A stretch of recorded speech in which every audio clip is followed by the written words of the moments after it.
Hello, everybody, and welcome to a tropical update here. This is a look at the tropics using GOES 16, set to the GOES 16 satellite that you see there.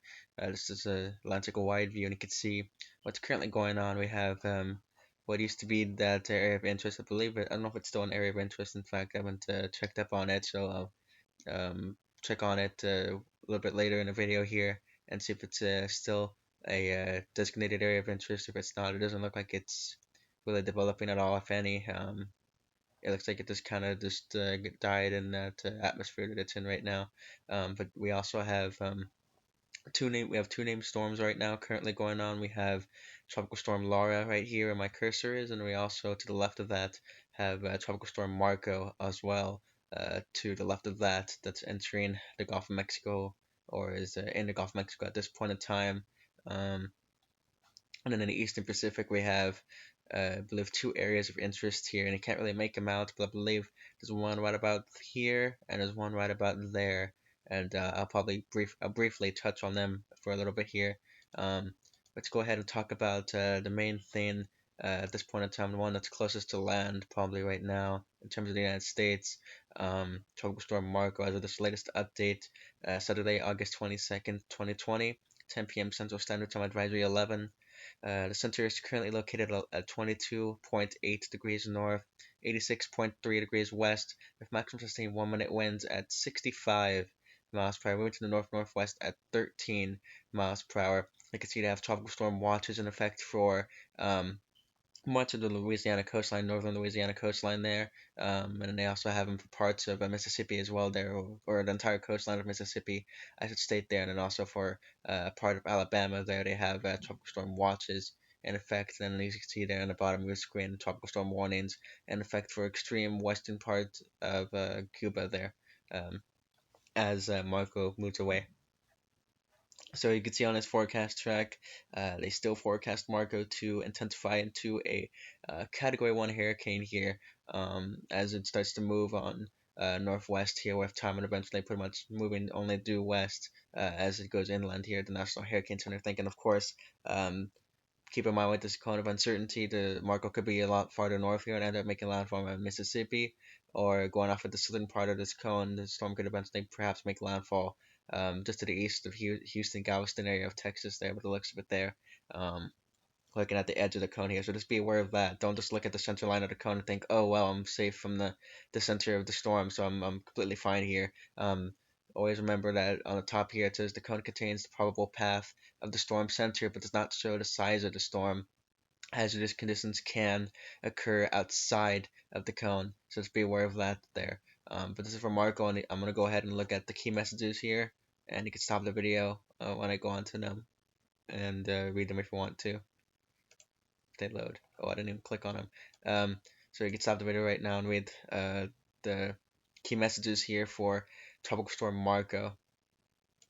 And then let's go ahead and look at the discussion here really quickly here. Again, you can stop the video right now and read what all this says, but I'm not going to read the entire thing for obvious reasons here. I don't want to make the video a 30-minute long video talking about all this information here. But you can see they have Marco now peaking as a 80-mile-per-hour Category 1 hurricane before it makes landfall. Somewhere at the National Hurricane Center, think somewhere around Louisiana. Perhaps as it looks like a 65 mile per hour tropical storm there for the most part there, as of their latest forecast description. And here's a look at Tropical Storm Marco right now on infrared imagery off of GOES 16. This imagery is provided by Alex Borham from Cyclonic Wix. You see on the top left of your screen there. You can see Tropical Storm Marco just maintaining its convection here over time. Here it looked a lot better earlier this morning. It looked really good, and now it's starting to get affected by some wind shear right now, so that's why it's not looking the best in terms of appearances at this point in time, but still easily a tropical storm. Recon has been flying in and out of the storm nonstop for about the past 2 3 hours, I want to say, for this one recon flight, and I believe the highest SFMR reading they captured was I think 47 or 45 knots SFMR, which is equivalent to like 50 miles per hour, give or take, 55 miles per hour, give or take. So still a formidable system here. Tropical Storm Marco is. as you can see on IR imagery, and you can see just how it's been over the past 3 hours here, as it's been getting affected by that high wind shear here, as it gets pulled on to the north here, and eventually to the due west as it goes inland. And then here's a look at Tropical Storm Laura on satellite imagery here. You can see as it came off of Puerto Rico there, it went back over into open water here, and now looks to be nearing what the National Hurricane Center at least think is a landfall over the island of Hispaniola here. More specifically, the Dominican Republic here is what the National Hurricane Center believe is going to happen here. You can see this little moat of no storms here. The reconnaissance plane went into that area of the storm about nearly 2 hours ago. And I believe they found a minimum pressure, if I remember correctly, down to 1,005 millibars from that part of the storm. So quite interesting here that this perhaps could be the center of circulation we're seeing develop here, a new center of circulation develop here, right here, perhaps. And again, this is a big maybe here. This could easily be not even a circulation here, just a bunch of clouds that happen to be looking like a center, and the center could be, north of all that, or maybe still to the east of that. The storm so far has been a big headache for National Hurricane Center forecasters. Really feel bad for them. But here's the latest forecast cone. Speaking of the National Hurricane Center, this is the latest forecast cone off the National Hurricane Center. You can see as of this latest update as of Saturday, August 22nd, 2020, as of 11 p.m. Atlantic Standard Time, gradually 13.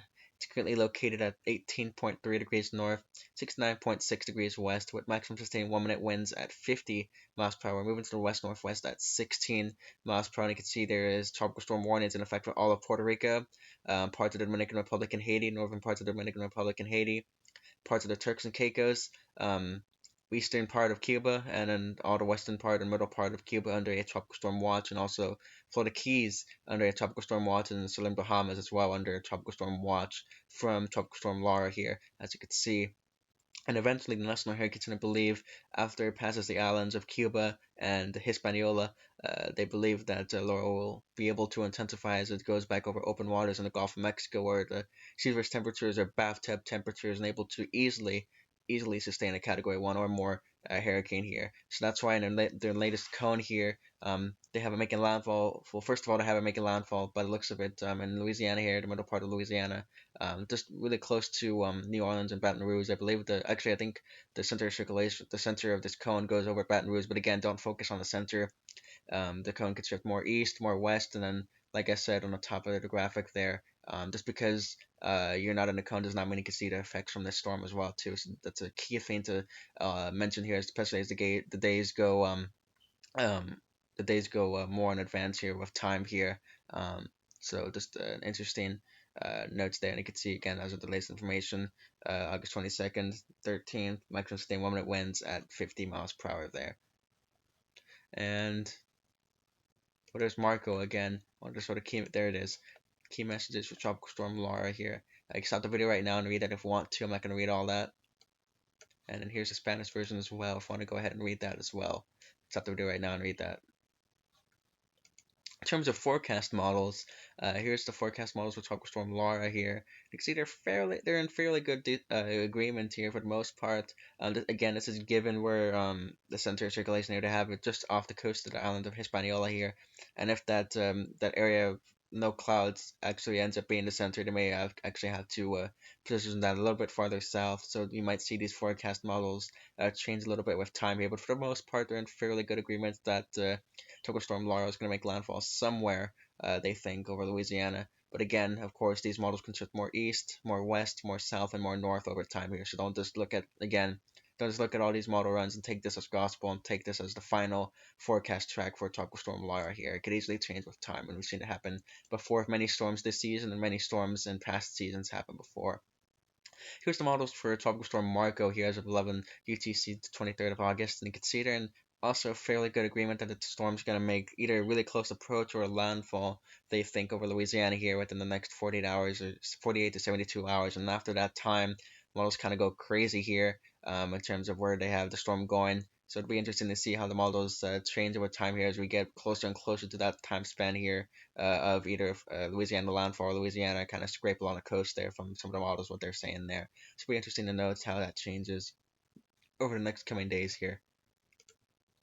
Here's a look at the San Juan radar in Puerto Rico here with time.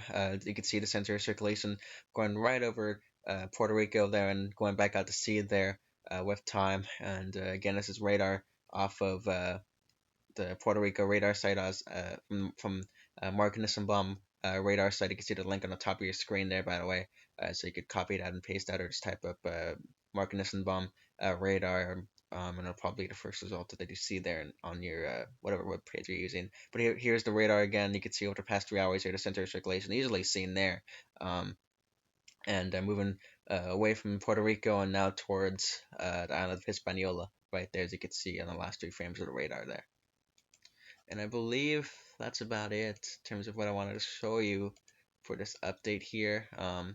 Actually, let me go ahead and go back to National Hurricane Center and look at that area of interest that I was talking to you guys about earlier. Oh no, that's no longer a thing anymore. Okay, they erased the area of interest off their maps. But in Eastern Pacific, though, it's a little bit active here. They have a disturbance number 1 has a 50% chance of formation throughout the next 48 hours. Into the next 5 days, a high 80% chance of formation there, as you can see. And then with disturbance number 2, it has a low 10% chance of formation through the next 48 hours. And through the next 5 days, a high 70% chance of formation there for disturbance number 2 there. So there's something to watch in the Eastern Pacific if you're along the Eastern Pacific coastline here and you want to be careful about what these storms do over the next few days, especially again if you're in Mexico here. So just be aware of these storms. And again, for official information, take a look at the National Hurricane Center. There's the National Hurricane center.